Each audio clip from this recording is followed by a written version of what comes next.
health advice on Today, sponsored by Boots. With you for life. Now, recent reports say that a significant and sustained increase in flu levels is likely to take place over the next 3 or 4 weeks. Well, it's probably happening already in our hospitals, adding pressure, of course, to the health services, which are already stretched. And flu, of course, probably could continue up until April of this year. Pharmacist Donal O'Sullivan from Boots is with us. Donal, great to have you back on the show again. Lots of people talking about, as Maura mentioned there, winter flu and COVID and so on and so forth.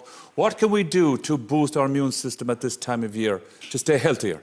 Now, boosting your immune system, Daithí, is a bit elusive because it's a whole system. It's quite complicated. So what it really likes is balance. So if you eat a good, balanced diet, that's providing the nutrients and micronutrients for your immune system. Exercise can reduce your risk of getting certain chronic diseases by up to 50%. And we're all aware at this stage that diabetes and cardiovascular problems increase the risk of COVID and influenza. Yeah. If you're lacking sleep, you might have lower levels of white blood cells.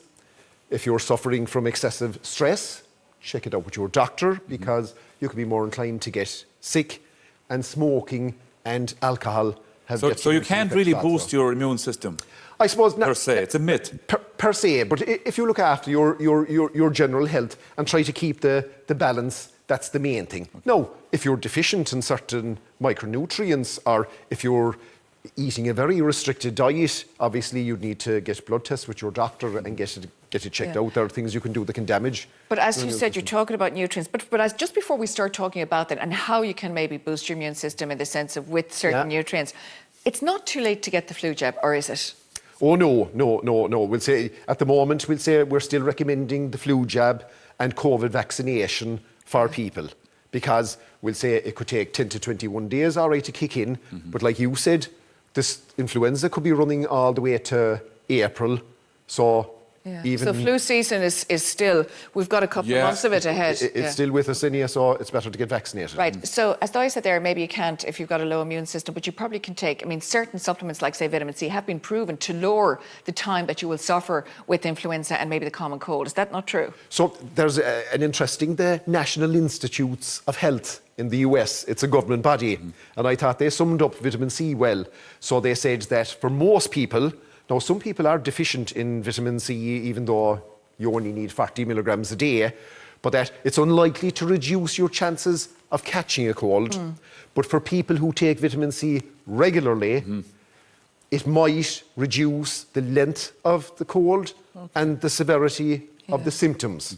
But if you're not taking it regularly and then you get the cold, it's unlikely that taking vitamin C then is going to have any effect for you. Donal, when you're starting out with all this, would it be a good idea to go and find out what you are deficient in and to solve that problem as opposed to just going into a pharmacy and getting a load of stuff? Exactly, Daithí. No, there are general guidelines too. For example, the HSE recommend in the autumn and winter that we all get 400 units once we're over 4 years of age, and you'll see on their website recommendations for younger ages, but that we get vitamin D because we're not getting enough sunlight, you can see in a day like today. And if you're somebody maybe in a long-stay institution, like a nursing home, and you're not getting out, you might need to take that throughout the year. But a blood test is a good idea because even if you're vegetarian or vegan, you might need to keep an eye on your iron and B vitamins. B12, And smokers even. Cadmium in tobacco can reduce the levels of zinc and selenium in your body. And smokers too can have lower levels of B vitamins, vitamin C, vitamin E. So, like you were saying, a blood test is a good idea. Get it done. Find out what you need and go and get it. I suppose the ideal thing, as Donal, you were saying at the beginning, is a really good diet, like, as they say, kind of almost a rainbow amount of vegetables to provide, say, the beta-carotenes and all the different vitamins, wheat and all that, of course, with the B vitamins. But if you're not taking that, a supplement, a general supplement, is that where you'd start, just a general multivitamin? I think so. We'll say, I've often said to you before, Maura, I take a general supplement. It's just that in case that I am lacking anything and I do a bit of training and that, and I think it's a good idea. And I try to get in at least that 10 micrograms of vitamin D in the day. So especially even over the winter time, a lot of people might even take something like that, Immuno 10, That has your 10 micrograms of vitamin D in it, and it also has levels of iron, copper, zinc, trace elements, selenium, and some of the vitamins that you just need to maintain normal immune function. Does it take long for that to kickstart, to get going, Donal? So we were talking earlier about vitamin D blood tests. So I've been talking about 400 units. But for example, we would often see prescriptions where doctors are prescribing 25,000 units of vitamin D twice a week, and that could be a loading dose that's going on for 6 weeks. Oh my God. So sometimes it can take, now for maybe water-soluble vitamins like vitamin C, you might see, if you were deficient, it's the 4th highest cause of deficiency in the States. Oftentimes people, as they get older, they're eating a smaller, less varied diet. So they might get a quicker response. But I suppose when you think about it as well, maybe even in Ireland years ago, especially coastal places, they ate a lot more fish. So you'd be getting a lot more calcium, for your bones and all that. But as we get older, the reality is our bones weaken naturally. So unless you are eating all the foods you need to be getting maybe a calcium supplement, a vitamin D supplement, that type of thing into your body. You would see a lot of that, Maura, doctors prescribing, especially for women with the risk of osteoporosis. Of course, especially after menopause.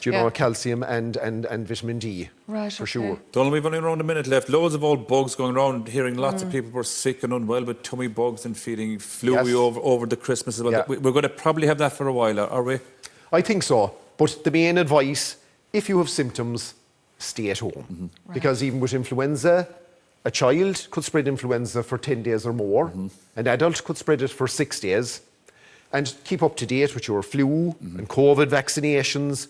We know if you do have to cough into tissue and bin it. Yeah. Are we still going into our elbow, are we? I suppose we'd say it's better than coughing in your hand and shaking hands all over the place. But it's not even shaking hands, it's opening doors and everything. It is, and you're putting germs. I think it's no harm to still have your hand sanitizer, especially if you're travelling and all that as well, on the road. And of course your soap, washing your hands with warm soapy water, 20 seconds. It does. All these things help, even with the common cold. Donal, thanks so much. Thanks, Donal. And of course, as Donal said, if you do have any health concerns, seek medical advice, maybe your pharmacy first, and if you need, or if you're feeling unwell, do go to your GP.